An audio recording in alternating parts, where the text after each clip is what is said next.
Hello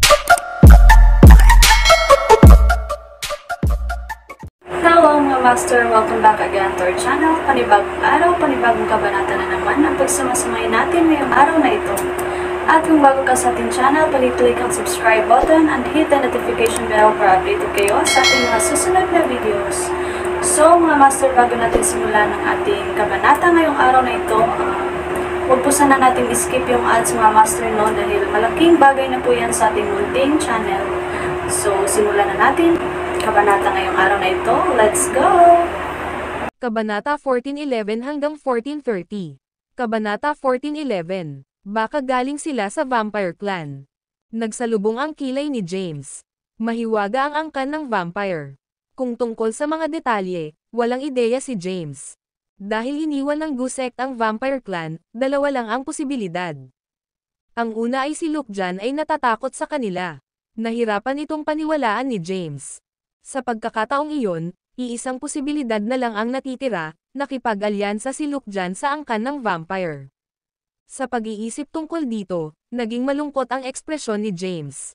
Free whoosh. Sa isang kisap mata, lumitaw si James sa himpapawid at tumingin kay Lukjan na may hawak na epee sa kanyang kamay. Nakasuot ng walang ekspresyong tingin, binibigkas niya ang bawat salita. Sect Leader Lukjan Owen, nagsumikap ka ng husto para makarating sa Mount Olympus. Anong balak mo?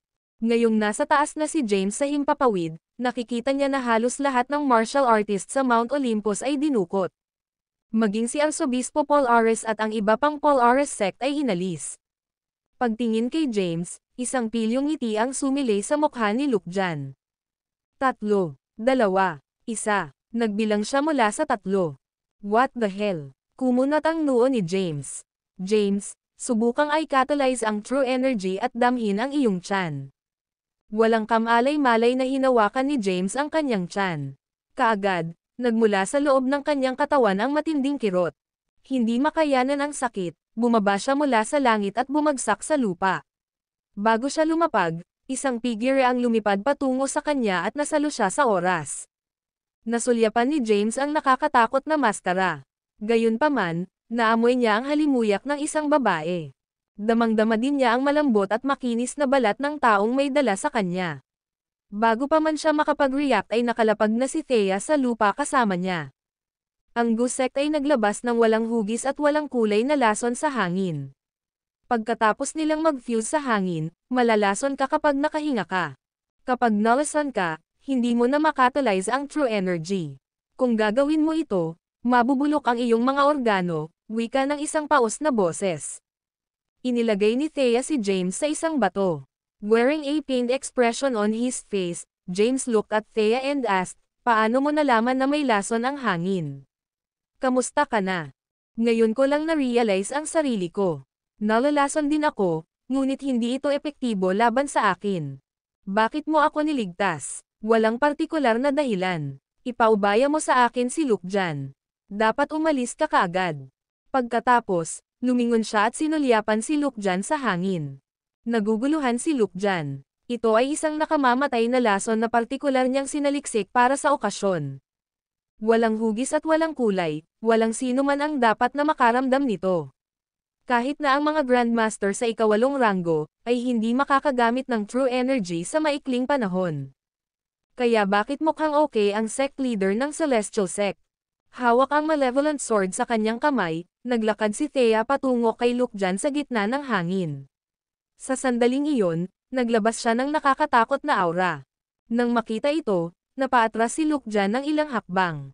Kahit na hindi pa siya nakipaglaban sa sect leader ng Celestial Sect, narinig niya na kahit si Simon Cabrol, ang Grand Sect leader ng Mount Thunder Sect, ay natalo. May mga alingaw-ngaw na si Simon ay nakakuha ng isang Spirit Turtle Core at pinino ito, at sa gayon ay umakyat sa Skyward Stairway. Sa kabila noon, natalo siya ng sect leader ng Celestial Sect. Ganyan ang kapangyarihan ng sect leader ng Celestial Sect. Sino ka? Walang kamalay-malay na napaatras si Lukjan at malamig na nagtanong. Yung tatapusin ka, malamig na sabi ni Thea. Walang sama ng loob sa pagitan natin. Kaya't bakit tayo dapat gumamit ng karahasan kung maaari tayong umupo at talakayin ang mga bagay sa isang sibilisadong paraan? Sa pamamagitan ng pagtutulungan, mapapamahalaan natin ang mundo. Matalino si Luke Jan. Sa kasalukuyan, wala siyang ideya kung bakit hindi naapektuhan ng lason ang sect leader ng Celestial Sect. Hindi niya kailanman ginawa ang mga bagay na hindi siya sigurado. Bukod dito, wala siyang intensyon na lumaban hanggang sa mapait na wakas laban sa sect leader ng Celestial Sect. Ang video na ito ay edited by Urban Storytelling. Kabanata 14:12. Medyo natakot si Luke Jan sa sect leader ng Celestial Sect. Hindi niya gustong makipaglaban hanggang kamatayan sa mga sandaling ito. Gayunpaman, hindi siya pinansin ni Thea. Gusto lang niyang patayin si Luke Jan. Siya ang sect leader ng Gu Sect at ang pinakadakilang kaaway ni James. Kung hahayaan niya itong bumalik kay Sol ng buhay, magdudulot siya ng walang katapusang gulo para kay James. Ikinuyom ang nakatabing malevolent sword, naglabas siya ng malakas na aura. Noon, sa Mount Thunder Conference kung saan nababalot siya ng dugo ng Spirit Turtle, ang dugo niya ay naghalo sa dugo ng nilalang. Ngayon, ang kanyang dugo ay naglalaman ng nakakatakot na kapangyarihan. Sa lahat ng ito, siya ay naglilinang ng husto, na ginagawang true energy ang kapangyarihan sa loob ng kanyang dugo. Sa Frosty Swamp of Medical Valley, napunta siya sa Book of Malice sa pamamagitan ng isang magandang pagkakataon. Sa pamamagitan ng Book of Malice, nilinang niya ang demonic breath at murderous energy. Hinihigop ng demonic breath ang true frost energy ng spiritual palm, at ang kanyang true energy ay umabot sa mas mataas na taas. Sa kanyang buong lakas na sinamahan ng kapangyarihan ng dugong Spirit Turtle ang kanyang aura ay natigilan maging si Luke Jan. Nakakatakot na aura. Si Luke Jan, gayunpaman, ay hindi natatakot sa sect leader ng Celestial Sect. Iyon ay dahil tiwala siya sa sarili niyang lakas. Nagulat na lang siya sa lakas nito. Blood Emperor, sigaw niya. Sa ibaba, dahan-daang lumapit sa kanya ang isang lalaking naka-red robe na nakasuot ng sombrero. Bagamat napakabagal niyang paglalakad, isa lamang itong ilusyon. Sa isang kisap mata, nagpakita siya sa langit. Kahit na siya ay lumitaw na sa himpapawid, ang kanyang anino ay nasa lupa pa rin at mabagal na gumagalaw. Ang mga labi ng anino ay unti-unting naglaho at sumanib sa kanyang katawan. Blood Emperor, ipauubay ako sa iyo ang sect leader ng Celestial Sect. Maghintay ng oras habang pinapatay ko si James, sabi ni Luke Jan. Ipaubaya mo sa akin ang lahat. Nagsalita ang unang emperador ng dugo sa paos at mababang boses. Napasulyap si Thea sa mukha niya. Ang mukha ng lalaki ay matanda na at lukot at walang kulay. Ang Vampire Clan, ang First Blood Emperor na nakarank sa tuktok ng Elysian Rankang. Nagdilim ang mukha ni Thea. Bago siya dumating, sinaliksik niya ang Elysian Rankang at nalaman ang mga pangalan ng ilang makapangyarihang martial artist. Sa totoo lang, hindi siya nag-aalala tungkol sa karamihan ng mga tao. Ang First Blood Emperor, gayunpaman, ay isang kilalang figure. 100 taon na ang nakalilipas, dinala niya ang pagkamatay at pagkasira ng mga sinaunang martial artist ng Sol. Maraming namatay sa kanyang mga kamay. Siya ay isang nakakatakot na nilalang kahit isang siglo na ang nakalipas. Kinilig si Thea sa kakaisip sa lakas niya ngayon. Gayunpaman, nang marinig na papatayin ni Luke Jan si James, agad siyang nataranta. Nilibot niya ang Blood Emperor at humarap kay Luke Jan, malamig na sinabi. Sa ibabaw ng aking patay na katawan. Bahagyang ngumiti si Luke Jan at nagmamadaling umalis. Hinabol ni Thea. Gayunpaman, hinaranggan siya ng Blood Emperor. Sinabi niya sa paos na boses, sect leader ng Celestial Sect, sana ay maaliw mo ako.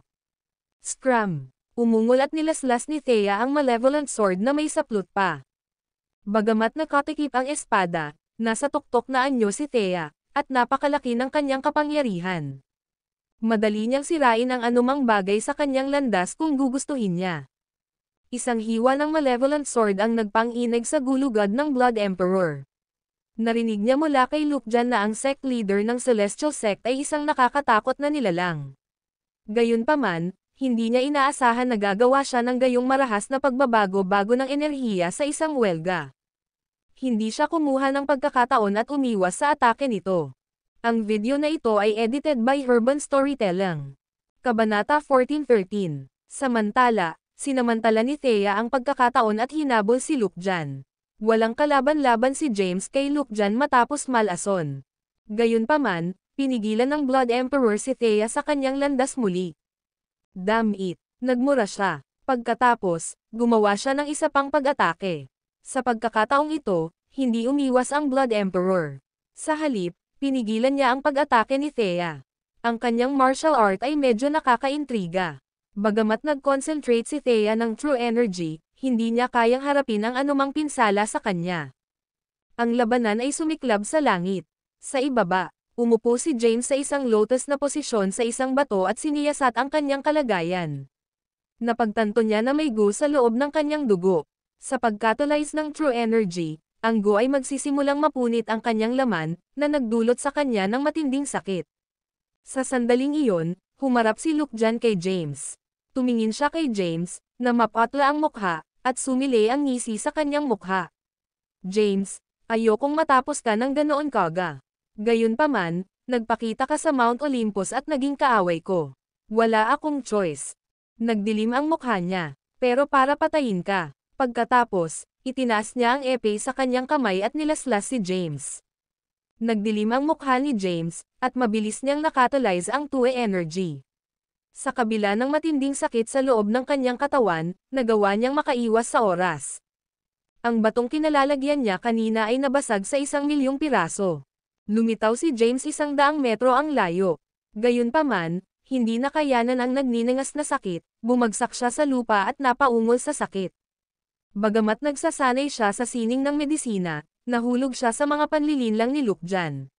Wala siyang magagawa tungkol sa gu. Not bad. Malakas ang tibay mo. To think na kaya mong tiisin ang sakit, sabi ni Lukjan. Hawak ang epee sa kanyang kamay, naglakad siya papunta kay James. Napatingin si Lukjan kay James na namimilipit sa hapdi sa lupa at bamantong hininga. Hindi talaga kita gustong patayin, James. Ikaw ay isang talento na may napakalaking potensyal. Gayunpaman, dahil determinado kang lumaban sa akin, maaari lang kitang alisin. Nakakahiya na hindi mo masaksihan ang aking kaluwalhatian sa hinaharap. Palem. Sa sandaling iyon, isang figure ang sumugod sa kanya. Si Thea, ang nakalaya sa Blood Emperor. Bago pa man siya dumating, isang nakakatakot na murderous energy ang umikot patungo kay Lukjan na parang bagyo. Nang maramdaman ang paparating na pagbabanta, mabilis niyang naiwasan ang pag-atake. Sa kanyang pag-iwas, sumabog ang lugar na kanyang kinaroroonan. Nayanig ang lupa, at umugang ang lupa. Mabilis na sinugod ni Thea si James at hinawakan siya. Pagkatapos, mabilis siyang umalis sa lugar. Kahit na gusto niyang gamitin ang pagkakataong ito at patayin si Lukjan, dumating na ang Blood Emperor. Kaya, maaari lamang niyang isuko ang kanyang layunin. O kung hindi, si James ay maaaring mahulog sa panganib. Pambihira ang bilis ni Thea. Hindi nagtagal, nawala siya sa mga bulubundukin ng Mount Olympus. Pagkaalis niya, nagpakita ang Blood Emperor kay Lukjan. What the hell? Nagdilim ang mukha ni Lukjan, at tinanong niya ito, hindi mo ba kayang pigilan ang isang tao? Nagkibit-balikat ang Blood Emperor at sinabing, ang sect leader ng Celestial Sect ay talagang makapangyarihan. Siya ay nagtataglay ng puro true energy. Tsaka hindi naman sa akin ang bilis niya. Walang paraan para pigilan ko siya. Naging malungkot ang ekspresyon ni Lukjan, at sinabi niya, kung hahayaan natin siyang makatakas, magiging banta siya sa hinaharap. Maraming dapat gawin sa ngayon. Kailangan nating gawing papat ang mga dinukot natin ngayon. Sa ganoong paraan, ang ating lakas ay aabot pa sa mas mataas na taas. Sa panahong iyon, hindi na kailangang matakot sa Celestial Sect, sabi ng Blood Emperor. Sa palagay ko wala akong pagpipilian, kung gayon. Dahil si James ay nailigtas ng sect leader ng Celestial Sect, walang gaanong magagawa si Lukjan. Matapos iligtas si James, dinala siya ni Thea sa isang ligtas na lugar at malumanay na inilapag sa lupa, at sinabing, hindi ka makakaranas ng sakit kung hindi mo gagamitin ang true energy. Dapat umalis ka muna. Babalik ako at lipulin si Lukjan at ang Blood Emperor. Iniwan ni Thea si James at tumalikod na para umalis. Ang video na ito ay edited by Urban Storytelling. Kabanata 14:14. Hoy! Sigaw ni James. Gayunpaman, nakaalis na si Thea. Sa isang kisap mata, nawala siya sa kanyang paningin.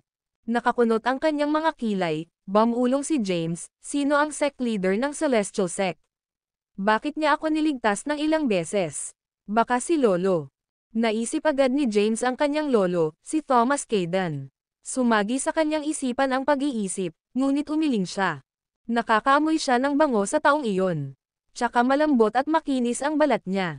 Bagamat nakamaskara siya, mahaba ang itim niyang buhok. Theoretically, dapat ay dalaga na siya. Sino kaya iyon? Hindi malaman ni James ang pagkakakilanlan ng sect leader ng Celestial Sect. Hindi man lang niya inisip si Thea. Pagkatapos ng lahat, ito ay napaka-hindi kapanipaniwala. Gayunpaman, maaari niyang tiyakin ang isang bagay siya ay walang pakundangan. Napakawalan Gia, sa katunayan, na bumalik siya upang lipulin si Luke John Owen at ang unang emperador ng dugo na unang nireranggo sa Elysian Rangkang. Dahil nag-aalala siya sa kaligtasan ng sect leader ng Celestial Sect, hindi siya umalis. Sa halip, umupo siya sa isang lotus na posisyon sa lupa at mabilis na nakatalyze ang true energy. Gayunpaman, sa pagkatalyze ng true energy, ang gu sa loob ng kanyang katawan ay nagsimulang ngumunguya at nilagatan ang kanyang laman. Samping kita, angal ni James. Pinilit niya ang true yang energy para sapilitang lipulin ang gu. Kahit na ang gu ay malipol, kailangan niyang magdusa ng matinding sakit at ilang panloob na pinsala. Kaya niyang tiisin ang sakit. Para sa mga panloob na pinsala, madali niyang mapagaling ang mga ito kapag nalipol na ang gu. Bumalik si Thea na may hawak na malevolent sword. Pagbalik niya, naroon pa rin si Luke John at ang Blood Emperor. Mukhang nasa kalagitnaan sila ng usapan. Sa pagkakataong iyon, napalingon ang dalawa at nakita si Thea at ang nakabukan niyang espada. Ito ay isang itim na espada na naglalabas ng nakasusuklam na presyon. Gaano ka persigido? Dumilim ang mukha ni Luke John.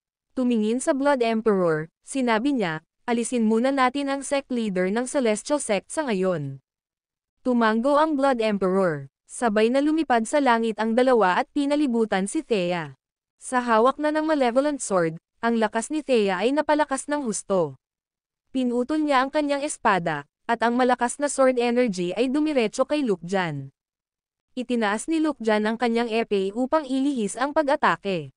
Ang epee ay kumislap, at ang sword energy ay sumabog. Gayunpaman, agad silang nabasag ng demonic sword. Kumalabog. Ang nakakatakot na itim na sword energy ay tumama sa epee. Ramdam ni Luke John ang isang nakakatakot na kapangyarihan na bumabalot sa kanya. Napaatras siya, at ang enerhiya ng dugo sa loob ng kanyang katawan ay umikot. Pagkatapos, samuka siya ng isang subo ng dugo. Naging malungkot ang kanyang ekspresyon. Anong kapangyarihan? Pagkatapos pinuhin ang Spirit Turtle Core, umakyat siya sa pangalawang hagdan ng Skyward Stairway. Gayunpaman, dumanas siya ng malaking pinsala sa pamamagitan ng pagharang sa pag-atake ni Thea. Si Luke John ay lubos na natulala sa kanyang kapangyarihan. Matapos matigilan ay mabilis niyang inayos ang sarili. Mamatay. Kung mas malakas ang sect leader ng Celestial Sect, mas malakas ang kanyang layunin sa pagpatay. Ang gayong malakas na kalaban ay kailangang mamatay. Kung hindi, magiging banta siya sa hinaharap. Sa sandaling iyon, kakaiba ang Blood Emperor sa likod ni Thea. Mula sa kanyang manggas, iniunat niya ang kanyang nangungunot na braso at itinaas ito habang ang makapangyarihang true energy ay natipon sa kanyang palad. Naapektuhan ng tunay na enerhiya si Thea, na naramdaman ang pagsipsip ng kanyang dugo. Damn it! Nagmura si Thea at ibinato ang kanyang espada. Ginamit niya ang demonic sword art na puno ng murderous energy. Ang isang solong slash ay naglalaman ng napakalaking kapangyarihan. Ang video na ito ay edited by Urban Storytelling. Kabanata 14:15. Ang Blood Emperor ay hindi nang ahas na tanggapin ang kanyang suntok at nagmamadaling umiwas.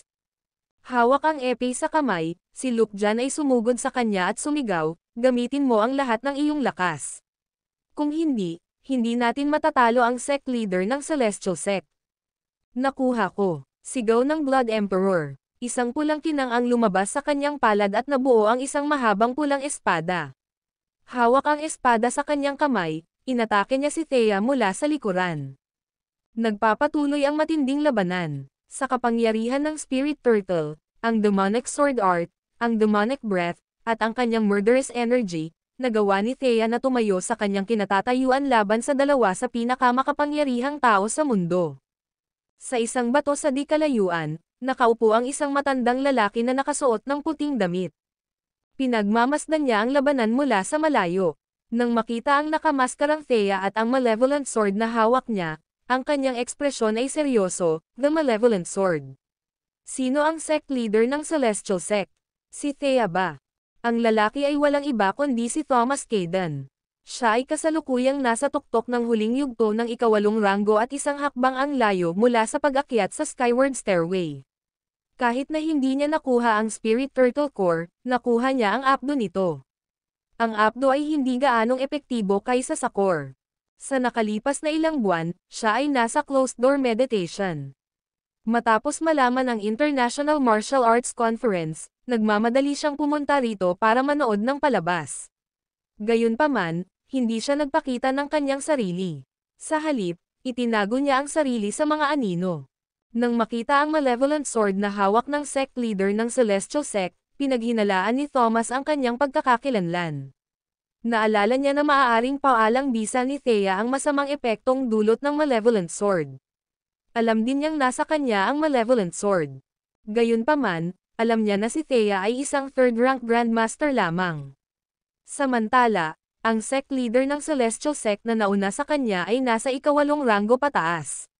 Dapat ay umakyat siya sa ikalawang hagdan ng Skyward Stairway. Demonic Sword Art. Makikilala ni Thomas ang Invincible Sword Technique na nilikha ng Malevolent King habang siya ay nasa isang estado ng pagkabaliw. Nakita na niya ang sword technique noon ngunit wala siyang paraan para linangin ito. Kaya, nang makita ang sect leader ng Celestial Sect na gumagawa ng ganoong pamamaraan, hindi niya maiwasang tumayo at bumulalas. Sino iyon? Malungkot ang kanyang ekspresyon. Nakakalungkot na true energy. Ang pagsasagawa ng demonic sword art kasama ang kanyang true yin energy ay nagbigay daan sa kapangyarihan ng demonic sword art na maabot ang mas mataas na taas. Inalok ni Thomas ang kanyang mga pagsusuri habang pinapanood niya ang labanan mula sa malayo. Nang makitang nakatayo si Thea mag-isa, bumilis ang tibok ng puso niya. Nagpapatuloy ang labanan. Samantala, ang Gu Sect ay mabilis na umalis matapos dukutin ang mga martial artist. Gayunpaman, bago sila makaalis, isang lalaking nakasuot ng maskara ang hamarang sa kanilang dinadaanan. Nakatayo siya sa gitna ng daanan habang nasa likod ang mga kamay. Isang martial artist ng Gu Sect ang nag-awit ng kanyang espada at sumigaw, "Sino nandoon?" Dahan daw ang tinanggal ni Callan ang maskara niya. Ano? Nang makita ito, ang mga martial artist ng Gu Sect ay natigilan at napaatras. Nakasuot ng walang ekspresyon sa kanyang mukha, sinabi ni Callan, "Lahat kayo ay bahagi ng Gu Sect. Bilang dating sect leader, hindi ko kayang saktan ka. Gayunpaman, lahat kayo ay naligaw sa tamang landas." Umiling si Callan. Dati silang mga kampanya. Ngayon, nakipagsabuatan sila kay Luke Jan at gumawa ng masasamang gawain. Nangako siya kay James na lipulin niya ang Gu Sect kung hindi niya mapagtagumpayan ang mga disipulo ng sekta. Si Callan Maverick, akala ko patay ka na. Bahagyang ngumiti si Callan. Sa isang kisap mata, nawala lamang siya upang muling lumitaw sa likod ng Gu Sect. Pagkatapos, bumagsak sila sa lupa at nakahiga doon na hindi gumagalaw. Napatulala ang mga dinukot na martial artist. Anong klaseng lugar si Sol? Bakit ito puno ng mga makapangyarihang martial artist? Ang video na ito ay edited by Urban Storytelling. Kabanata 14:16. Alam ni Callan na si Luke Jan ay malamang na hindi maganda. Kaya, tinambangan niya ang Gu Sect at nailigtas ang mga martial artist na dinukot. Kahit na mayroon siyang panlunas, pinili niyang manahimik tungkol dito. Binalak niyang ipaubaya ito kay James para payagan siyang manalo sa kanila. Matapos lipulin ang Gu Sect, umalis siya, iniwan ang mga tulalang martial artist. Ay si Callan Maverick ba iyon? Kasama nila si Arsobispo Paul Ares. Nang marinig ang pag-uusap ni Callan at ng Gu Sect, natigilan siya. Akala niya patay na si Callan. Gayunpaman, lumabas na siya ay buhay pa rin at kasing lakas ng dati. Ibinaling niya ang kanyang ulo. Ang mga nakakatakot na alon ng enerhiya ay nag-iilaw pa rin mula sa Mount Olympus. Alam niyang nagpapatuloy pa rin ang matinding labanan. Lahat, umatras. Bilang isang martial artist na pumangalawa sa Elysian Rankang, humakbang siya at pinatatag ang sitwasyon. Sa Mount Olympus, si Thea ay lumalaban ng isa laban sa dalawa.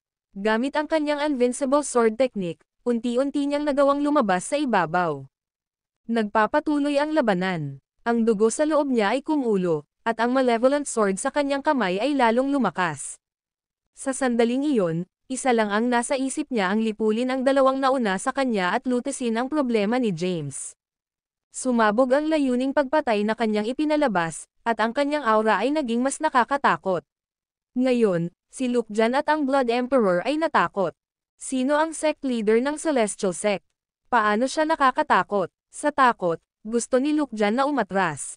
Ayaw na niyang makipag-away pa kay Thea.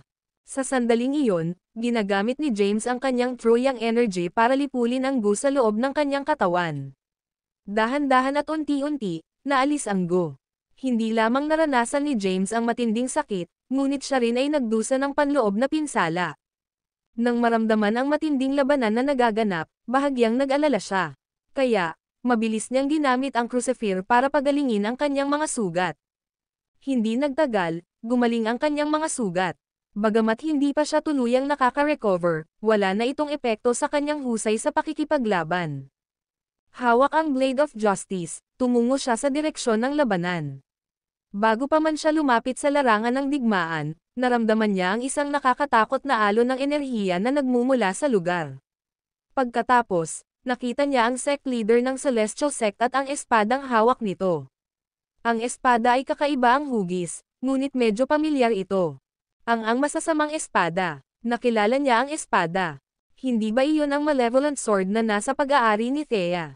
Bakit nasa kamay ng sect leader ng Celestial Sect ang espada? Pwede bang? Nagsimulang maghinala si James na si Thea ang sect leader ng Celestial Sect. Habang tumitingin siya sa kanya, parang mas malamang. Sumagi sa kanyang isipan ang pag-iisip. Pagkatapos, kaagad, umiling siya. No way, she can't be Thea. Alam niya ang tungkol sa lakas ni Thea. Hindi maaaring siya ito. Tutulungan kita, sigaw ni James. Kahit sino pa ang sect leader ng Celestial Sect, dapat siyang makipagtulungan sa kanya at lipulin muna ang kalaban bago magtanong. Nasa gitna ng matinding labanan si Thea. Lalong lumakas ang killing intent sa puso niya. Pagkatapos, ang pag-iyak ni James ay nagpabalik sa kanyang malay. Ang layunin ng pagpatay sa kanyang puso ay nawala, at ang kanyang kapangyarihan ay hamina. Nang makita si James na papunta rito kasama ang Blade of Justice, natarante siya at tahimik na bumulong sa ilalim ng kanyang hininga. Ano ang kailangan niyang dumating sa isang napakahalagang sandali? Ayaw na niyang ipagpatuloy ang laban. Kung tutusin, paano niya ipapaliwanag ang mga bagay-bagay kay James kung nalantad ang kanyang pagkatao? Ang video na ito ay edited by Herban Storytelling. Kabanata 14:17. Anong ginagawa mo dito? Nalasan ka. Umalis ka na. Pinarusahan ni Thea si James. Sa sandaling iyon, si Luke Jan at ang Blood Emperor na naliligaw ay sa wakas ay nabigyan ng pahinga. Nagmamadaling umatras ang dalawa. Sa isang kisap mata, lumapit si James sa tabi ni Thea. Sumulyap siya sa kanya bago tumingin kay Luke Jan at sa Blood Emperor, sinabi.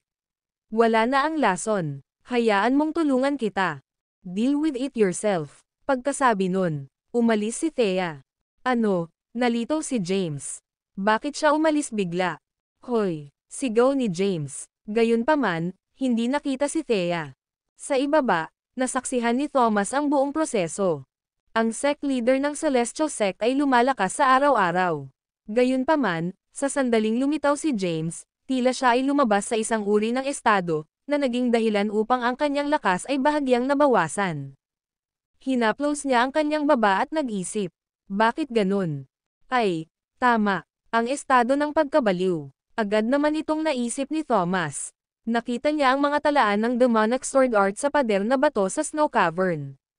Ang Demonic Sword Art ay maaari lamang isagawa sa kabuuan nito sa isang estado ng pagkabaliw. Tumingin si Thomas sa direksyon kung saan umalis si Thea at bumulong, si Thea kaya. Ang dugo ba ng Spirit Turtle na nasa loob niya ay naging dahilan upang tumaas ng husto ang kanyang lakas. Samantala, nagkatinginan sina Luke Jan at ang Blood Emperor. Tapos, tumanggaw naman sila. Wala silang pagkakataon laban sa sect leader ng Celestial Sect. Ngayon, gayunpaman, wala na siya, at bumalik si James. Walang paraan na hindi nila matatalo si James nang magkasama. James, nakatakas ka sana. Gayunpaman, bumalik ka upang mamatay. Nagdilim ang mukha ni Lukjan, at naglakad siya patungo kay James sa himpapawid. Hawak ang isang dugong pulang espada sa kanyang kamay, ang Blood Emperor ay dahan-daang lumapit kay James. Tiningnan ni James ang dalawang pinakamakapangyarihang tao sa mundo. Hawak ang Blade of Justice sa kanyang kamay, sumambulat ang kanyang aura. Kawili-wili, isang tawa ang dumating. Pagkatapos, lumitaw si Thomas. Alam niyang magkakaproblema si James kapag hindi siya lilito kaagad. Bagamat malakas si James, hindi niya kayang labanan ang dalawa ng mag-isa. Lolo, nang makita si Thomas, sumilay ang ngiti sa mukha ni James. Bahagyang kumaway si Thomas, harapin muna natin ang kalaban. Sa sandaling iyon, nakarating na si Callan matapos lipulin ang mga disipulo ng Gusek. Nang makita ang hitsura ni Thomas, bahagyang ngumiti siya at sinabing, ngayong nandito na si Thomas, wala na akong magagawa. Nang makita si Thomas, naging malungkot ang ekspresyon ni Lukjan. Lumapit ang Blood Emperor kay Lukjan at bamulong, sino siya? Pabulong na sagot ni Lukjan, he is James's grandfather. Siya ay isang mahirap na tao, upang sabihin ang hindi bababasa. Kung magsanib puwersa sila, wala tayong pagkakataon laban sa kanila. Dapat tayong mag-retreat sa ngayon. Ma'am, tumango ang Blood Emperor. Thomas, James, hanggang sa susunod. Pagkatapos, nawala si Lukjan nang walang bakas. Saan sa tingin mo pupunta ka? Sinadya ni James na humabol. Pinigilan siya ni Thomas at sinabing, sige na, itigil mo na ang paghabol. Kung balak niyang tumakbo, kahit ako hindi ko siya mapipigilan. Huminto si James. Nakasuot ng malungkot na hitsura sa kanyang mukha, sinabi niya, Lolo, iyon ay isang perpektong pagkakataon upang patayin siya. Sabi ni Thomas, hindi pa dumarating ang oras. Pilit kong iniwan ang aking saradong pagmumuni-muni. Dahil hindi pa matatag ang aking kaharian, hindi ko magamit ang aking buong lakas. Tanong ni James, siya nga pala, sino ang sect leader ng Celestial Sect? Bakit siya nag-save ng maraming beses? Nang marinig ito, napatingin si Thomas kay James. Pagkatapos mag-isip sandali, sinabi niya, paano ko malalaman? May iba pa akong dapat asikasuhin, aalis na ako. Mag-ingat na huwag mahulog sa mga panlilinlang ni Lukjan sa hinaharap. Hindi nagtagal si Thomas. Pag-iwan sa pangungusap na ito, nagmamadali siyang umalis. Ang video na ito ay edited by Urban Storytelling. Kabanata 14:18. Umalis siya ng ganon-ganon lang. Umalis ang sect leader ng Celestial Sect, at ganoon din si Thomas. Si James na lang ang natira. Nakatayo sa tuktok ng Mount Olympus, na naging mga durog na bato, pinagmasdan ni James ang kanyang paligid. Hinaplos niya ang kanyang baba, malalim ang iniisip. Naghinala siya sa pagkakakilanlan ng sect leader. Mabango, malambot at makinis na balat. Babae, malevolent sword. Thea. Ang lahat ng mga pahiwatig ay nakaturo sa isang tao, si Thea Callahan. Taglay ni Thea ang malevolent sword. Nakita niya itong humawak ng espada ng maraming beses. Gayunpaman, inalis niya kaagad ang mga salubing iyon. Natagpuan niya ang mismong ideya na hindi kapanipaniwala. Paano naging malakas si Thea? Imposible naman. Binalak niyang tanungin si Thea sa kanyang pagbabalik kay Saul. Palihim na bumalik si Thea pagkaalis niya. Nag-aalala siya sa kaligtasan ni James ngunit hindi siya nagpakita ng sarili. Sa halip, itinago niya ang sarili sa mga anino. Nang makitang si Lukjan at ang Blood Emperor ay nakatakas at si Thomas ay nagpakita ng kanyang sarili, nakahinga siya ng maluwag. Suot ang panlulumaw sa mukha niya, napabuntong hininga siya sa frustration. Bakit kailangan niyang dumating sa ganitong kritikal na sandali? Kung hindi niya ginawa, napatay ko sana si Lukjan at ang Blood Emperor. Bitter si Thea sa katotohanang pinayagan niyang makatakas ang dalawang masasamang utak. Gayunpaman, wala siyang gaanong magagawa. Makakahanap lang siya ng iba pang mga pagkakataon sa hinaharap. Dahil wala nang ibang magawa sa Mount Olympus, kailangan niyang magmadaling bumalik at makipag-usap kay Maxine. Kung tutuusin, nagsimula na siyang maghinala ni James. Hindi papayag si Thea na mangyari iyon. Hindi siya nagtagal at nagmamadaling umalis. Samantala, gumalagala si James tungkol sa natitira sa larangan ng digmaan. Di nagtagal, natagpuan niya si Kohler, na ang buhay ay nakabitin sa pamamagitan ng isang sinulid, na nakabaon ng malalim sa ilalim ng mga durog na bato. Matapos ang matinding labanan laban kay Lukjan, siya ay malubhang nasugatan at nawalan pa ng braso. Nakahiga siya ngayon sa balang dugo. Ang kanyang mukha ay mapatla, at ang kanyang hitsura ay nakakatakot. Hinayla siya ni James palabas ng guho. Binuksan ni Kohler ang kanyang mga mata. Nang makita niya ang nakatikip na figure sa kanyang harapan, pumikit siya. Tapos, nakilala niya si James. James. Sa sandaling ibukan niya ang kanyang bibig, samuka siya ng isang subo ng dugo.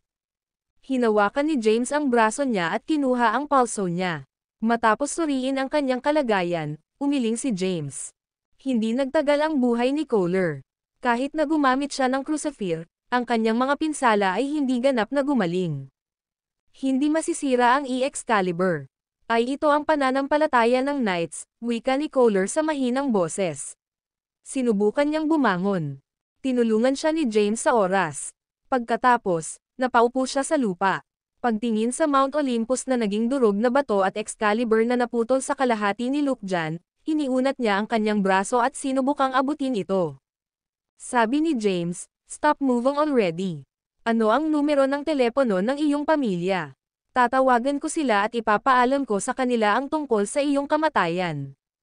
Kahit na mailigtas ni James ang buhay ni Kohler, alam niyang inubos ni Kohler ang lahat ng kanyang lakas bago siya. Kamatayan. Kahit na siya ay mailigtas, ang kanyang buhay ay pahahabain lamang. Hindi naman siya mabubuhay ng matagal. At saka, hindi naman niya ito kilala. Hindi ninais ni James na sayangin ang kanyang true energy para iligtas ang isang taong hindi niya pamilyar. Umiling si Kohler. Natalo siya. Wala na ang pagkahumaling sa kanyang puso. Ang video na ito ay edited by Urban Storytelling. Kabanata 14:19. Ayaw niyang bumalik. Gusto lang niyang mapahamak dito. Ang Excalibur ay ang pananampalataya ng lahat ng Knights.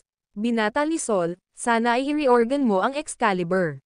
Nang marinig ito, kumunat ang noo ni James. Siya ay may iba pang mga bagay na dapat harapin at wala siyang oras upang muling ayusin ang isang sirang espada. Promise me, pagsusumamo ni Kohler. Gayunpaman, bago niya matapos ang kanyang pangungusap, siya ay patay na. Tumingin si James kay Kohler, na nanlambot ang katawan, at bumantong hininga. Hindi siya pinansin, tumayo siya para umalis. Pagkatayo niya, nilapitan siya ni Callan. "Nandito ka." "Ma'am." Tumanggaw si Callan at sinulyapan si Kohler na hindi gumagalaw sa lupa at malamig na sinabi, na puno ng dugo ni Solin ang kanyang mga kamay. "Isang siglo na ang nakalipas, marami sa ating mga kasama ang namatay sa kanyang mga kamay. Tama ka na hindi nangako sa kanya ng kahit ano. Wala akong oras para sa Excalibur," sabi ni James. Gayunpaman, sa susunod na hininga, sinabi ni Callan, "Kapag nakuha mo ang Excalibur, magkakaroon ka ng kakayahang kontrolin ang Knights. Sila ay isang malakas na puwersa. Kung maaari mong makuha ang mga ito sa ilalim ng iyong kontrol, sila ay magiging malaking tulong sa iyong hinaharap na mga pagsusumikap." Nang marinig ito ni James ay nawala sa isip. Si Callan naman ay nag-wave ng kamay. Ang pinutol na espada ay agad na lumipad sa kanyang mga kamay. Sa pagtingin kay Excalibur o kung ano ang natitira rito, sinabi niya, "Ibabalik ko ito at susubukan kong ayusin ito. Ibibigay ko ito sa iyo kung maayos ang lahat." Nga pala, lahat ng martial artist ay nalasan ng guvenom ni Lukjan. "Nilipol ko na ang mga disipulo ng Gusect at nailigtas ang mga dinukot. Gayunpaman, hindi ko sila binigyan ng antidote. Iiwan ko ang assignment na ito sa iyo. Ito ang perpektong pagkakataon para makuha sila sa iyong panig." Ngumiti si James at sinabing, "Salamat sa pagiging makonsiderasyon mo. Sige, hindi na kailangan ng formalities sa pagitan natin. Dahil wala akong ibang gagawin, babalik ako sa Sol sa ngayon." Hindi nagtagal si Callan at pasimpleng umalis kasama ang sirang Excalibur. Pagkaraan ng ilang hakbang, bumalik siya at inihagis kay James ang isang itim na bote, na nagsasabing, "Nasa loob ang panlunas." Tapos, binigyan niya ng formula si James. Para sa iba pa, sundin lang ang mga tagubilin ng formula. Tinanggap ito ni James at sinabing, "Salamat." Tumalikod na si Callan para umalis. Pinagmasdan ni James ang larangan ng digmaan. Pagkatapos, nagmamadali siyang umalis sa Mount Olympus. Hindi nagtagal, nakita niya ang mga martial artist na dinukot ng Gu sect sa hindi kalayuan. "Pakihintay," hinabol ni James. Nang makita si James, ngumiti si Paul Ares at nagmadaling lumapit sa kanya, nagtanong, "Ikaw pala, James. Mukhang tapos na ang labanan sa Mount Olympus. So, sino ang nanalo sa huli?" "Walang tao." Nagpatuloy si James, tumakas si Luke Jan at ang First Blood Emperor. Tiyak na magiging banta sila sa hinaharap. Kung bibigyan ng pagkakataon, tiyak na lilipulin ko sila. "Oo nga pala, nakikita kong nalalason ka." Mapait na ngumiti si Paul Ares at tumango, "Oo, hindi ko alam kung anong klaseng lason ito. Hindi ko talaga magagamit ang true energy.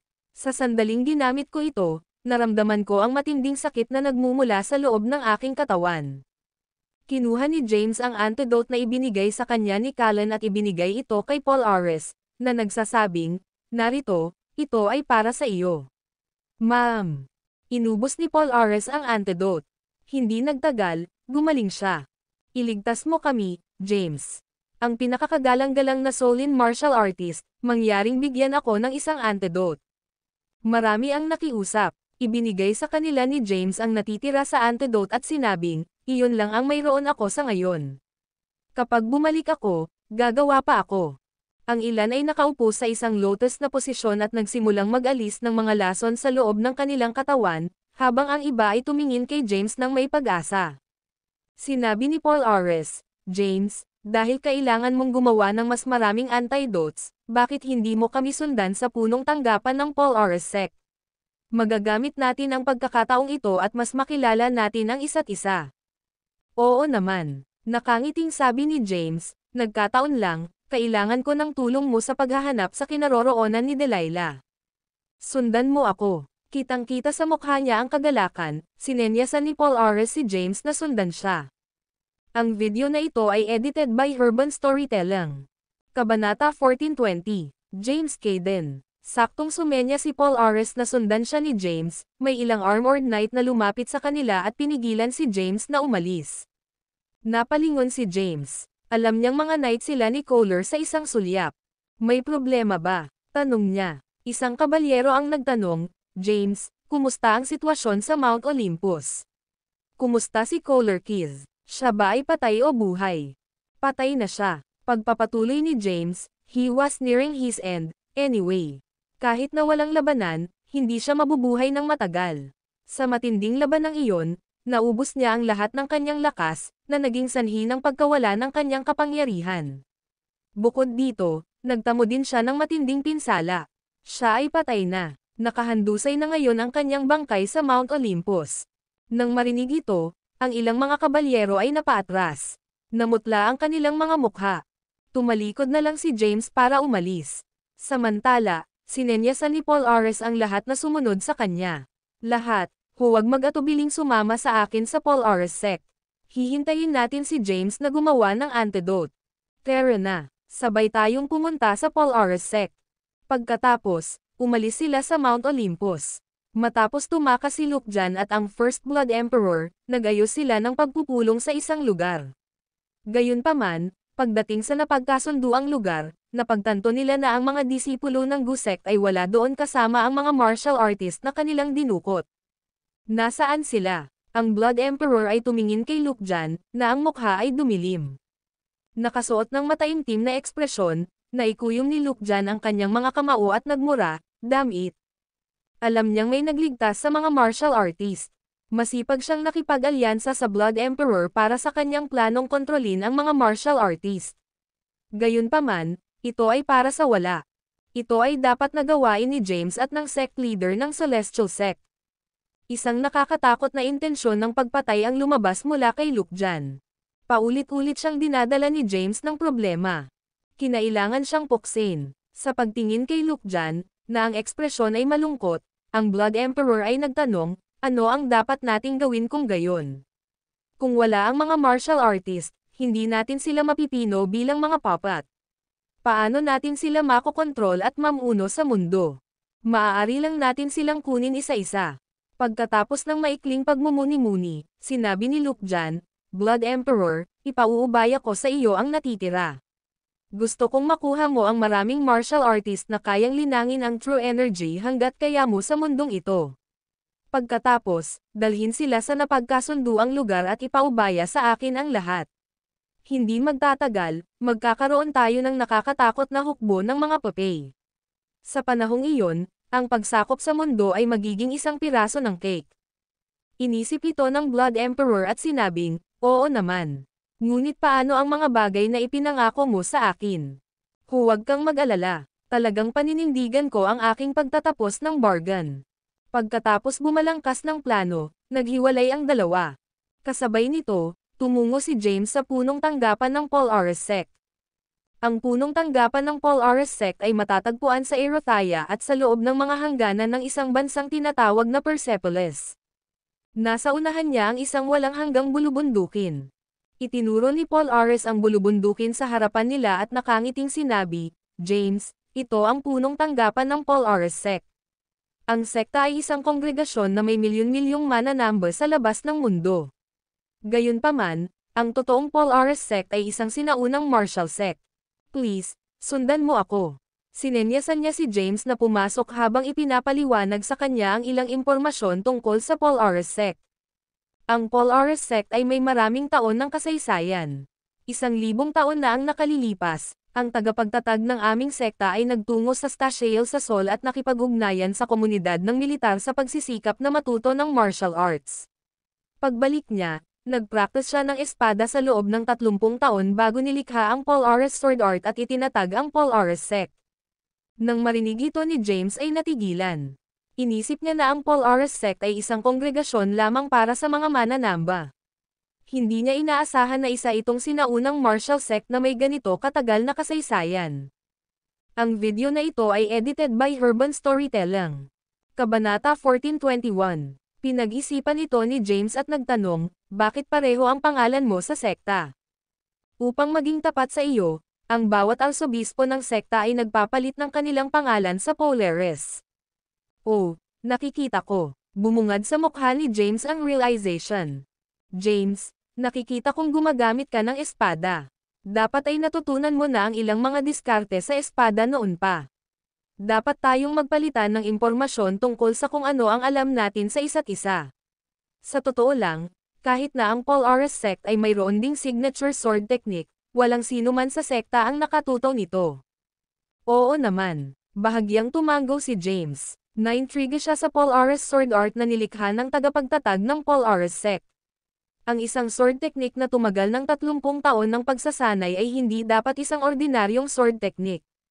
Maya-maya, nakarating na sila sa summit. Maraming mga gusali doon. Sa halip na Erythia-style buildings, ang mga ito ay itinayo sa Solin style. Dahil ang istruktura ay sinaunang, tila sila ay nadala sa nakaraan mula sa modernong panahon. Maraming martial artist ang sumunod malapit sa likuran. Nang makarating sila sa Polaris Sect, dinala si James sa isang liblib na manor. James, pwede ka munang manatili dito. Walang pupunta dito para guluhin ang iyong kapayapaan. Magmamadali ako at iimbestigahan ang bagay at hahanapin ang kinaroroonan ng tao. Tungkol naman sa antidote, sinabi ni James, gagawin ko ang mga antidote sa lalong madaling panahon. Gayunpaman, kailangan ko ng mga sangkap. Tulungan mo akong kumuha, pwede ba? Ibinigay ni Polaris ang kanyang katiyakan. Walang problema. Sinabi sa kanya ni James ang mga sangkap na kailangan niya para sa formula. Samantala, matapos marinig ang tungkol sa mga sangkap na kailangan, agad na inutusan ni Polaris ang kanyang mga tauhan na kumuha ng ilan. Si James naman ay bumalik sa kanyang kwarto. Nang siya ay nalasan, gumawa siya ng matinding mga hakbang at pilit na inalis ang gu sa loob ng kanyang katawan, na lubhang nasugatan sa kanya. Bagamat gumaling ang kanyang mga sugat matapos gamitin ang crucifer, hindi pa ganap na gumaling ang mga internal injuries. Simple lang ang kwarto. Isang pang-isahang kama at lamesa lang ang naroon. Lumapit si James sa kama at umupo sa isang lotus position. Nakatulize niya ang heavenly breath at ginamit ang healing cultivation method na nakatala sa medical book at sinimulang pagalingin ang kanyang mga sugat. Kasabay nito, sa pangunahing bulwagan ng Polaris sect. Maraming tao ang nagkukumpulan doon. Nanguna si Arsobispo Polaris. Sa ibaba, ang mga tao ay nakasuot ng kakaibang kasuotan.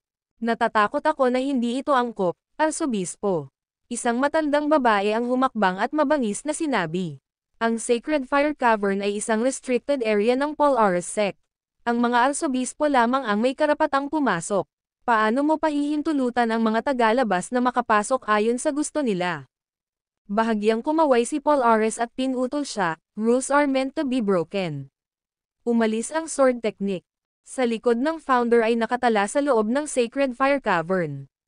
Isang milenyo na ang lumipas, ngunit walang arsobispo ang nakayanan ito. Sa katunayan, hindi ito maintindihan ng ilan. Si James dito ay isang Solin at gumagamit ng espada. Kung nakuha niya ang pamamaraan, tiyak na ibibigay niya sa akin ang kaalaman. Sa panahong iyon, ang Polaris Sword Art ay muling magpapainit sa natural nitong kaluwalhatian. Pero outsider pa rin siya, kung tutuusin. Ito ang signature martial art move ng aming sekta. Talaga, Arsobispo, nakikiusap ako na pag-isipan mong muli. Marami ang nagtangkang pigilan siya. Malamig na sabi ni Polaris, ako ang Arsobispo.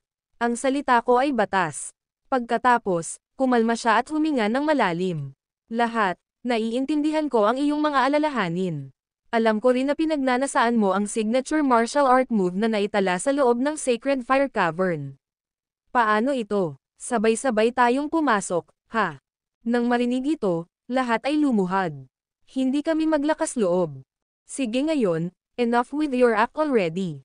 Sabay bangon. Paano ito? Ang sinumang natututo ng pamamaraan ng espada ay siyang susunod na arsobispo. Paano kung ganoon? Sabi ni Polaris. Arsobispo, ang tatlong matanda ay buhay pa. Hindi ba dapat pagkatapos mong talakayin ito sa kanila? Pinag-isipan ito ni Polaris at sinabing, pupunta ako sa tatlong matatanda at ipapaliwanag ko sa kanila ang sitwasyon. Ang video na ito ay edited by Urban Storytelling. Kabanata 1422. Ang tatlong elder ay Grand Sect Elders, ang pinakamataas na autoridad ng sect ng Polaris. Sa teoryang pagsasalita, kahit na ang arsobispo ay kailangang maging differential sa kanila. Gayunpaman, ang tatlong matanda ay nakaupo sa paligid na walang ginagawa sa loob ng mga dekada. Hindi nila inaalala ang kanilang mga sarili sa mga gawain ng sekta. Pagkatapos ng talakayan sa ilang sect elders, umalis si Arsobispo Polaris sa pangunahing bulwagan at tumungo sa bundok sa likod ng Polaris sect. May bangin malapit sa bundok. Sa paanan ng bundok, may isang simpleng bahay na gawa sa kahoy. Sa harap ng bahay, tatlong estatwa ang makikita. Si Polaris ay nagpakita sa harap ng bangin at tumingin sa mga estatwa sa harap niya, ang kanyang isip ay nalilito. Naalala niya na ang huling pagpunta niya rito ay 30 years ago. Sa isang kisap mata, 30 taon na ang lumipas. Matapos ang panandaliang pagtitig sa mga estatwa, lumukso siya sa hangin at lumipad patungo sa bahay. Maya-maya, nakarating na siya sa bahay. Sa mas malapit na pagsisiyasat, napagtanto ni Polaris na ang mga estatwa ay talagang mga tao. Tatlo silang matatanda, 2 lalaki at 1 babae. Punit-punit at punit-punit ang kanilang kasuotan, at tumubo ang mga lumot at mga damo sa paligid. Maging ang kanilang mga ulo ay natatakpan ng mga patay na dahon. Malamang matagal na silang nakaupo dito. Pagbati, mga kapwa ko Panginoon. Lumitaw si Polaris sa kanilang harapan at sinulyapan ang tatlo bago lumuhad sa lupa. Gayunpaman, nanatiling nakapikit ang kanilang mga mata. Walang buhay at hindi gumagalaw, sila ay katulad ng mga tunay na estatwa. Master! Master! Tumayo si Polaris at sumigaw. Sa sandaling iyon, isang matandang lalaki ang gumalaw, at ang mga dahon na naipon sa kanyang ulo ay nahulog sa lupa. Binuksan niya ang kanyang mga mata, na nagpakita ng kanyang katandaan. Nandito ka, Ezekiel, wika ng matandang lalaki. Paos ang boses niya. Mukhang matagal na siyang hindi nagsasalita. Halos nakalimutan na niya kung paano magsalita. Guro, tuwang-tuwa, sumigaw si Polaris, narito ako para bisitahin ka. Bawat arsobispo ay tinawag na Polaris at Polaris lamang. Ang tunay na pangalan ng kasalukuyang arsobispo ay Ezekiel Polaris. Samantala, Ang lalaking nauna sa kanya ay ang kanyang Panginoon. Ilang oras na akong nakaupo dito? Tanong ng matandang lalaki, natulala ang ekspresyon. Tila nawalan siya ng oras. Pagkaraan ng maikling sandali, sinabi ni Paul Ares, Guro, 30 taon na ang nakalipas. Ang iyong lakas ay dapat na umabot sa mas mataas na taas. Bumantong hininga ang matandang lalaki at sinabing, ang buhay ko ay nakabitin sa isang sinulid. Dapat matagal na akong patay. Sa pamamagitan ng paglilinang ng Deadwood Martial Technique, nagawa ko lamang na magtagal sa aking buhay. Guro, naparito ako upang sabihin sa iyo ang isang bagay.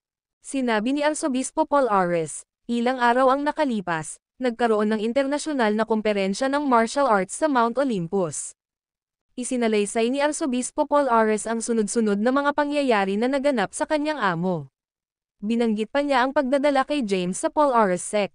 Guro, ang signature martial arts skill ng aming sekta ay naitala sa loob ng Sacred Fire Cavern. Sa lahat ng mga taon na ito, bagamat mabilis ang pag-unlad ng sekta, kami ay napakahina pa rin. Maaari at dapat tayong maging pinakamalakas na sekta sa mundo. Para ipakita sa mundo ang kaluwalhatian ng signature martial arts skill sa loob ng Sacred Fire Cavern, plano kong magsama ng isang tagalabas sa kuweba at alamin ang tungkol sa martial arts skill. Nang marinig ito, naging malungkot ang ekspresyon ng matandang lalaki. Tumingin siya sa deferential Archbishop Paul Ares. Ezekiel, hindi ito larong pambata. Ayon sa tradisyon, ang mga arsobispo lamang ang maaaring makapasok sa Sacred Fire Cavern. Sa pag-imbita sa mga tagalabas sa yungib, nilalabag mo ang mga alituntuning iniwan ng ating mga ninuno. Guro, nagbago ang panahon. Hindi mo ba gustong masaksihan ang kaluwalhatian ng Paul Ares sect bago ka mamatay? Sa sinaunang teksto, naitala na ang aming tagapagtatag ay nagtungo sa Stashale sa Sol. Bagamat naitala na naglakbay siya roon upang matuto tungkol sa martial arts sa ibabaw, ang totoo ay hinamon at natalo niya ang maraming makapangyarihang Solin martial artists. Gayunpaman, lumipas ang isang milenyo, at lumitaw ang mga makapangyarihang martial artists sa Sol. Samantala, nawala sa kasaysayan ang signature martial arts skill ng ating sekta. Ang video na ito ay edited by Urban Storytelling. Kabanata 1423, sinubukan ni Arsobispo Paul Ares na kumbansihin ang matandang lalaki ng walang tigil. Inilista niya ang mga kalamangan at kahinaan at sinuri ang kasalukuyang sitwasyon. Pagkaraan ng ilang sandali, nagtanong ang matandang lalaki, sino ito? Si James. Paano ang kanyang karakter? Guro, siya ay isang Solin na sinaunang martial artist. Kahit bata pa siya, makapangyarihan talaga siya. Wala akong pagkakataon laban sa kanya at madali akong natalo. Marunong sa karakter, siya ay tila isang disente at matuwid na tao. Maikling inilarawan ni Paul Ares si James. Naisip ito ng matandang lalaki at sinabing, sige, iiwan ko ito sa iyo. Habang sinasabi niya iyon, muli niyang ipinikit ang kanyang mga mata at ipinagpatuloy ang paglilinang ng Deadwood Martial Technique. Salamat, Master. Dahil sa tuwa, nagmamadaling umalis si Paul Ares. Walang alam si James tungkol sa mga panloob na gawain ng Paul Ares sect, at hindi rin siya nagtanong tungkol sa mga ito. Pagdating sa sekta, nag-concentrate siya sa pagpapagaling sa mga sugat niya sa manor.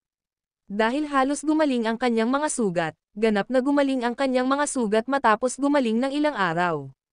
Samantala, inihanda ni Arsobispo Paul Ares ang mga sangkap na kinakailangan para sa paglikha ng panlunas. Sinimulan ni James ang pag-concoct ng antidote.